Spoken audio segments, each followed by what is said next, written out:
Hi, welcome to Take 5, where we daily consider devotional thoughts from Oswald Chambers' book, My Utmost for His Highest. Today is February 7th, and the title of today's study is Spiritual Dejection. We were hoping that it was He. Luke 24 and verse 21. The apostles were feeling a huge amount of dejection, of really being let down at the time of Christ's crucifixion. Two of his followers had left Jerusalem and were headed on a road to a village called Emmaus when they were approached by a stranger who questioned them about what things made them so sad and let down. They shared the things about Jesus the Nazarene, who was a prophet mighty in deed and word in the sight of God and all the people, and how the chief priests and our rulers delivered him to the sentence of death and crucified him. But we were hoping that it was he who was going to redeem Israel. Indeed, besides all this, it is the third day since these things happened. Luke 24, verses 19 through 21. Dr. Chambers begins today's devotional. Every fact that the disciples stated was right, but the conclusions they drew were wrong. The followers of Christ could not conceive how the crucifixion of Jesus could be positive. Chambers says, anything that even has a hint of spiritual dejection is wrong. Anything that hints of being let down spiritually is wrong.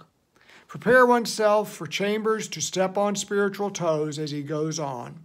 If I am depressed or burdened, I am to blame, not God or anyone else. Wow, now that's heavy. He continues, dejection stems from one of two sources. I have either satisfied a lust or I have not satisfied it. In either case, dejection is the result. Now, don't limit the word lust to only have sexual connotation. 1 John 2 and verse 16 says, For all that is in the world, the lust of the flesh, the lust of the eyes, and the boastful pride of life is not from the Father, but is from the world. We don't get all the clothes we want. We don't get all the stuff we want, all the pleasures we want, all the fulfillment of pride and esteem we want, and so we go into depression. Likewise, once we do get it, and it doesn't seem to bring us all the satisfaction we expected, we get depressed.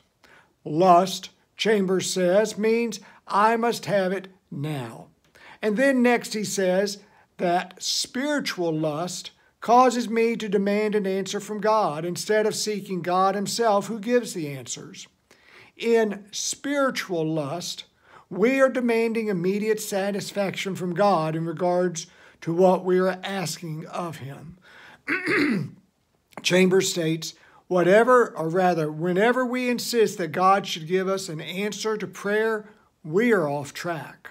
The purpose of prayer is that we get a hold of God, not of the answer. When a friend of Christ died, Christ was encouraged to go check out the situation. When Jesus did arrive, both of the deceased person's sisters said, "Oh Lord, if you had only been here." Now earlier in the day, while they were traveling to Bethany, Christ had told the disciples that there was purpose in him not already being there. It was so that they would believe. When finally standing in front of that dead man's tomb, Jesus issues the command, Lazarus, come forth. John 11 and verse 43. And the dead man was raised and came out of the grave, and many did believe. John 11 and verse 45, just as Jesus said. Christ has reason for delays. He has purpose for all his answers, however they may be given. He has purpose for his actions.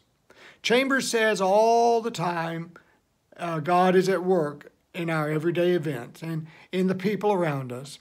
If we will only obey and do the task that he has placed closest to us, we will see him. If you haven't yet read today's devotional from Chambers' book, I encourage you to do so, for it will enhance the time that we spend together. It's available online for study. I invite you to share here your thoughts from today's study or any questions that you have. Please share prayer requests as well. And now may God's grace and peace be ours as we seek to live our utmost for his highest. God bless you. Thank you for being here We'll see you tomorrow. Have a great day. Bye now.